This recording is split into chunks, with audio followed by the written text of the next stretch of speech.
should never open your windows at night. A girl named Emma recently moved into a brand new house with her dad. She really missed her old house but knew her dad got a new job and it would help the family a lot. Her dad told her to go upstairs and unpack her things to make her room feel more like home. Emma started unpacking and started putting some paintings up. Her dad opened the door and said, "Hey Emma, I'm leaving to go pick up some more stuff. You're going to be here on your own tonight." Emma said okay and continued decorating the room. A couple hours later, Emma got really sleepy and decided it was time for bed. She laid down facing the window and fell asleep. Suddenly, she woke up to the most horrible noise coming from the window. It sounded like 3 large booms. She laid there scared until it stopped. Her dad came home early in the morning and said, "Emma, I'm home." She said, "Dad, there was something at the window last night." He looked confused and opened the window, and then the horrible noise came again. Her dad looked at her and said, "Emma, did you open this window? It can only be opened from the inside."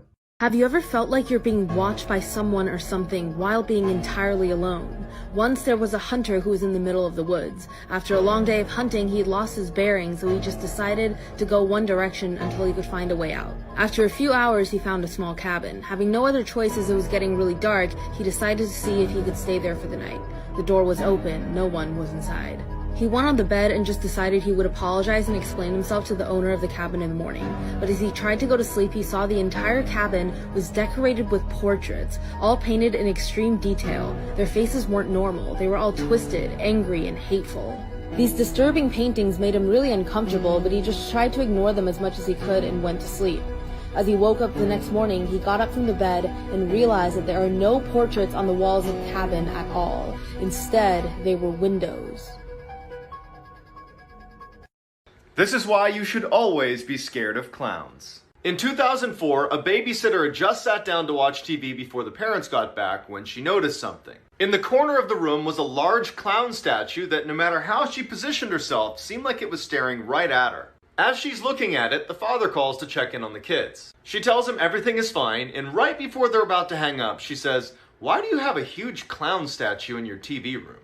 There was silence on the phone, and then the father just says, "We don't own a clown statue."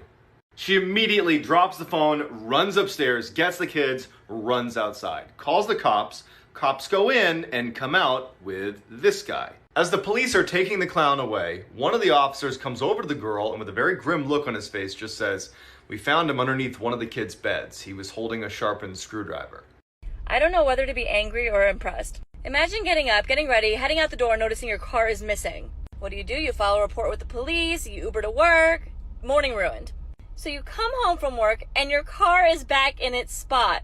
In the car is a note from this woman saying her son was super sick and that she needed the car to take him to the hospital, and noticed the keys were in it. So she helped herself, and in return, she felt bad, left 2 tickets to the Dodger game inside the car. It says, "You know what, I'm sorry." I mean, there's no damage to the car. The car is returned. What do? You go to the game. So you get back from the game and you enter your home and it is completely empty. This woman takes copies of the house keys that were attached to the car keys, knowing damn well you chose to go to the game, and robs your freaking home. Brilliant. I mean, absolutely brilliant. This is why you should be careful what you put in the mail. In 2015, a man was asked by his neighbor to collect his mail while he was gone for a few weeks. A few days later, a large package arrives on his neighbor's front porch. The man can barely lift it, but gets over to his garage where he accidentally drops it and hears something break inside. Hoping his neighbor would think the damage occurred en route, he closes his squeaky garage door and forgets about it. But over the next couple of days, whatever was in that package started to smell so bad that he decides to open it up.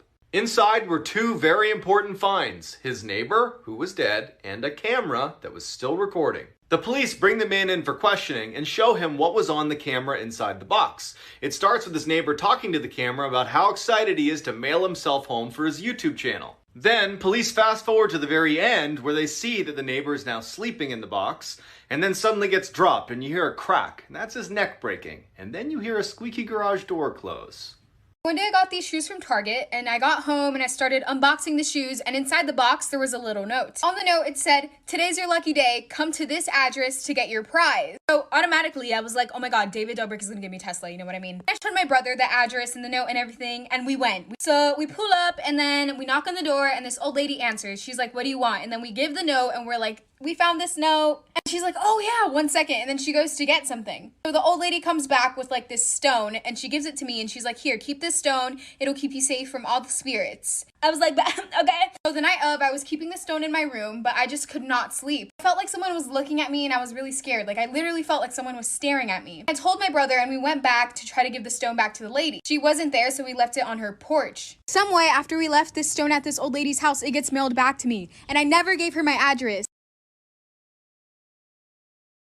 This is why you should never play hide and seek. A mom decided to play hide and seek with her 2 kids. The mom began counting, ready or not, here I come. She begins searching the downstairs kitchen because she knows that they hide there every single time. As she's walking to the kitchen, she starts saying, I wonder where they are. She looks under the table and sees they aren't there, which is kind of odd. She knew they were too scared to go into the basement alone, but she decided to check anyway. They weren't there either. She began to panic. The mom then says, Jordan, Casey, come out now, mommy's not playing anymore. There was no answer. Panic really begins to set in. She decides to call 911 and reaches an operator. She tells the operator what's wrong and the operator sends an officer to her house. Once the officer arrives, he says, don't worry, we will find them. As she's sitting in the living room, she hears giggling and laughing and hears a closet door slam upstairs. She sprints upstairs and says, Jordan, Casey, you worried me sick. She opened the closet door and nobody was there. While all of this is going on, she hears the doorbell ring. She runs downstairs and finds the officer holding Jordan and Casey. The officer says they were hiding in the shed out back. Then Jordan looks at mommy and says, why were you telling us to stay in the shed? The strangest unsolved mysteries from each state. Today, by popular demand, we have Michigan. Hydrocephalus is a medical condition where there can be excess amounts of fluid surrounding the brain, which could enlarge your head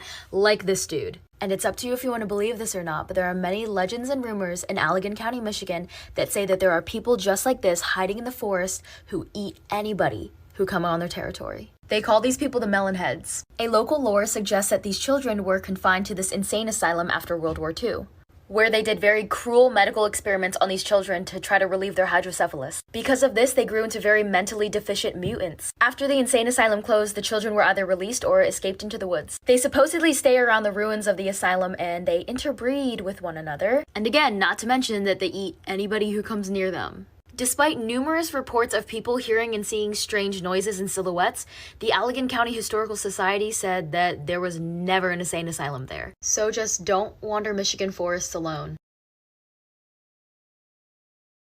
I am going to be telling you a scary childhood story. When I was 2 years old, my mom passed away. My dad wasn't in the picture, so I went to go live with my grandparents. My grandparents lived in a super old home that was built in the 1800s. I was a very imaginative child. So when I told my grandparents that I used to see people in the house, they just didn't believe me. There was one lady in particular that I would always see.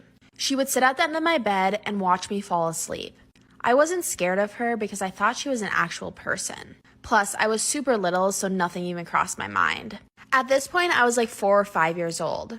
I remember her talking to me constantly. She even sang me the song Rockabye Baby to get me to go to bed one night. Every single day when I would get home, I could see her in my window. At that point, I thought she was just waiting for me. She just wanted to be my friend, right? But as I got older, things started to get really weird between me and her. She wasn't this nice lady anymore. Stay tuned for part 2. This is part 2 of the lady in my room who would sing me lullabies to get me to go to bed. No one else in my family could see her. She even told me that she was my mom. I really believed her. If you remember, my mom passed away when I was 2. So, it seemed pretty real that it was my mom. I didn't really remember what my mom's face looked like when she passed away.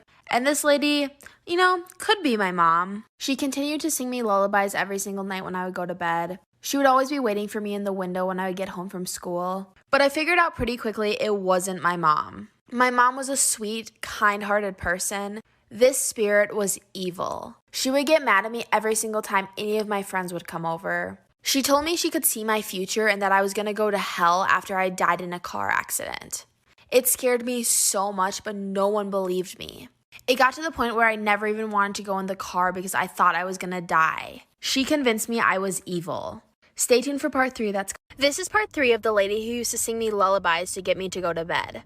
This spirit was evil, and she started to convince me that I was evil too. She convinced me that I would go to hell because I was a horrible child, even though I wasn't. She convinced me that every single person in my life hated me.